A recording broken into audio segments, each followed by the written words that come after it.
Bonjour et bienvenue dans cette capsule où nous allons parler aujourd'hui de l'air et de ses différents polluants. Que ce soit pour l'industrie ou le transport, l'énergie utilisée provient principalement des combustibles fossiles, tels que le pétrole, le charbon ou le gaz naturel, comme par exemple le méthane. Cette énergie est obtenue par des réactions de combustion, qui sont des transformations chimiques au cours desquelles dioxygène, O2, réagit avec un combustible, comme par exemple ici du méthane, pour former du dioxyde de carbone, CO2, et de l'eau.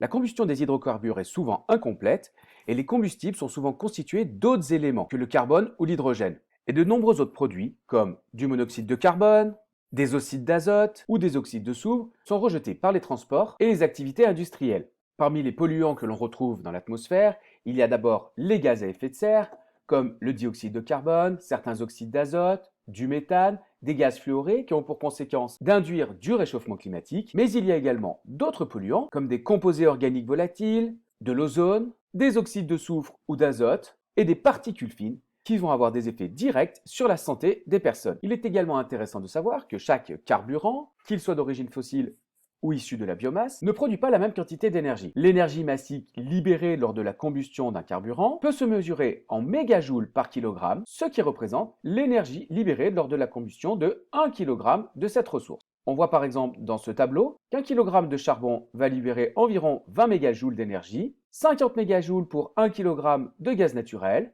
45 mégajoules pour de l'essence et 17 mégajoules pour de la cellulose, c'est-à-dire plutôt du bois, du papier ou du carton. Ce qui est également intéressant de constater, c'est que la combustion d'un kilogramme de carburant fossile ou de biomasse ne produit pas la même quantité de dioxyde de carbone. Par exemple, la combustion d'un kilogramme de charbon va induire 3,7 kg de dioxyde de carbone dans l'atmosphère. On peut également ici constater, par exemple, que la combustion d'un kilogramme d'essence dans un moteur va induire 3 kg d'émissions de dioxyde de carbone dans l'atmosphère. Cela signifie que lorsque vous faites le plein d'essence de votre voiture, c'est au bas mot 150 kg de dioxyde de carbone qui seront émis jusqu'à votre prochain plein.